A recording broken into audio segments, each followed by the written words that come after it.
Good day viewers, my name is Darlington Okoka and I welcome you to Delwit Electrical YouTube channel. In today's video, we are going to be showing you how to calculate voltage drop for long solar cables.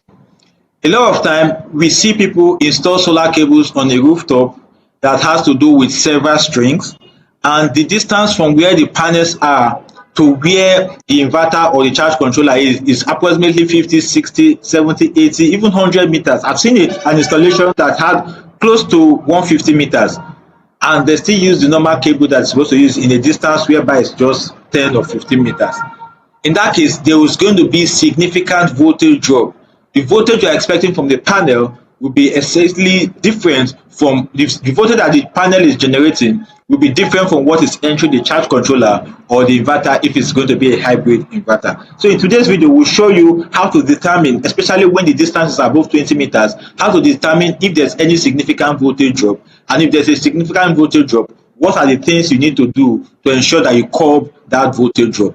So the first point of call is your cables in your solar installations are of different type. We have the AC cable and we have the DC cable. But in today's video, we're going to be concentrating on DC cables. And in the DC cables, we have cables between the panels and the charge controller. It's also a DC cable. And we also have the DC cable between the charge controller and the battery. That is also a DC cable. And we also have between the battery and the inverter. That is also a DC cable. So we have 3 DC cables in a complete solar installation. But in today's video, we're going to be concentrating on the DC cable between your solar panel and your charge controller. How do you calculate this, and what are the major criteria you have to put into place? Now, in today's video, we are going to be seeing what are the criteria and what formulas are required. First thing first, let's go to the formula and we'll have to calculate what is required to get your current. Now, from our screen now, you will see that there are 2 major formulas that you can use to calculate for voltage drop.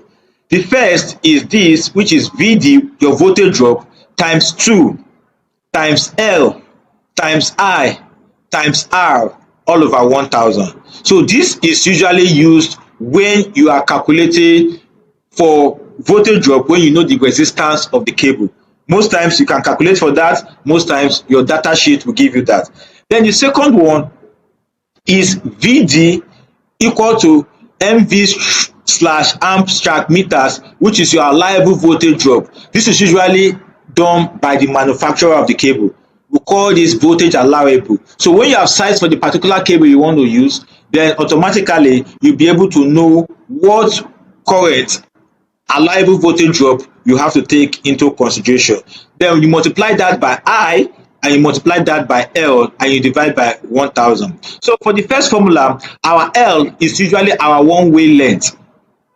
Our I is the current in the cable.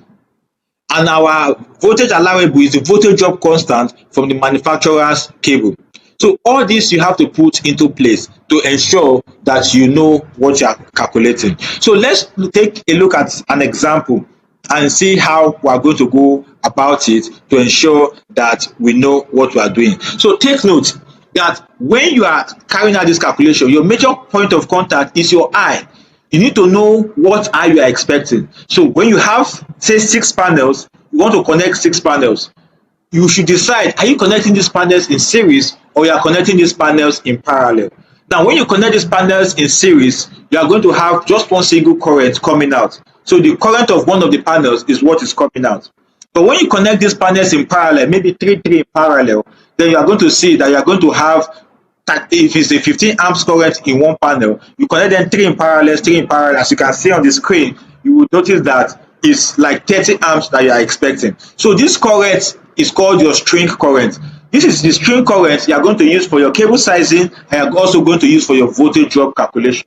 When you've gotten that I, then you go back to your formula and get your voltage drop.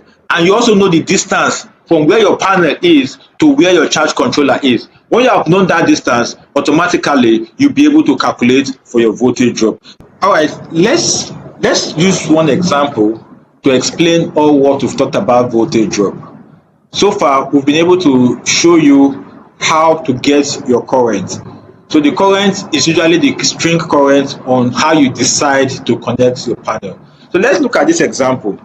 Now we have 10 panels of 550 watts If you look at the nameplate of that panel, the VOC is usually 45 volts, and the ISC is 15 amps for each panel, and all the panels are connected in series.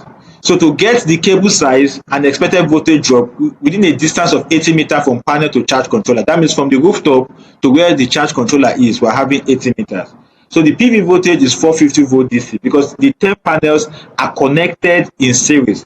So when you connect panels in series, the voltage becomes additive. So we have 45 volts for one panel. When you connect 10 of them in series, you have 450 volts DC. So our VSC is 450 volts. So we're expecting 450 volts on your charge controller. So when you go and measure your VDC at the charge controller, let's see if we are going to get 450 volts. Now the current, if you look at the current are in series. So it's one single current that flows from panel 1 to panel 10. So series connection, current is constant, current is not additive. So we are still going to expect 15 amps. The distance is 80 meters.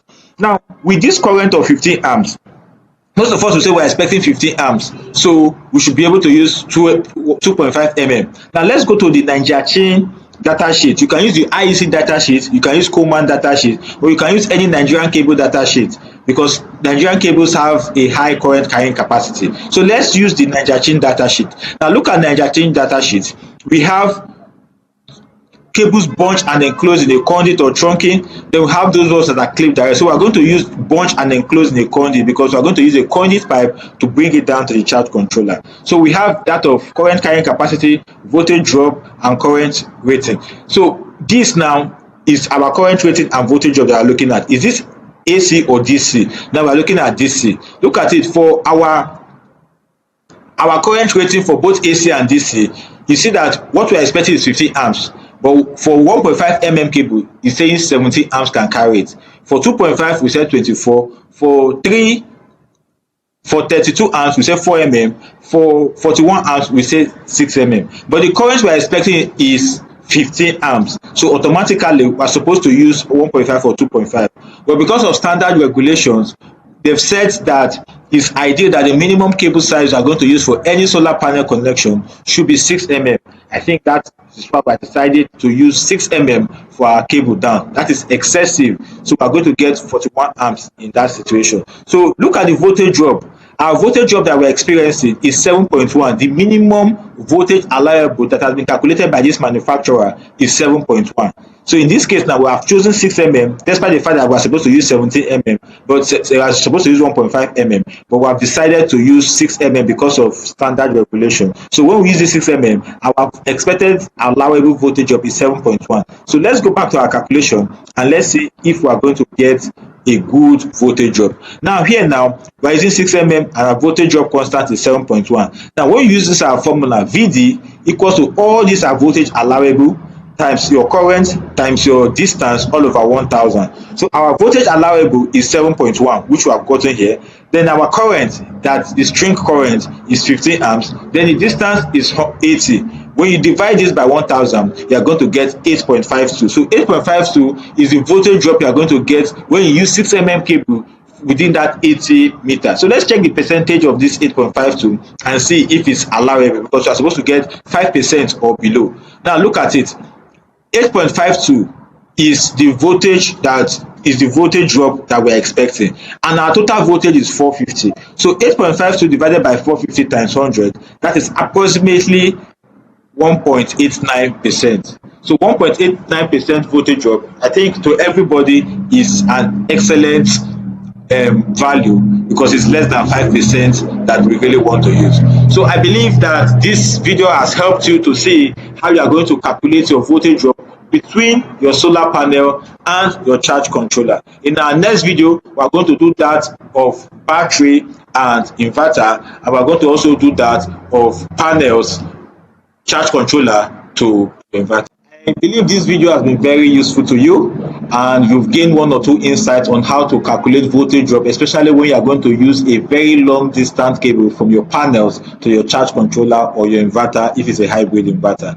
Next week, we are going to try as much as possible to size cable from your charge controller to your inverter.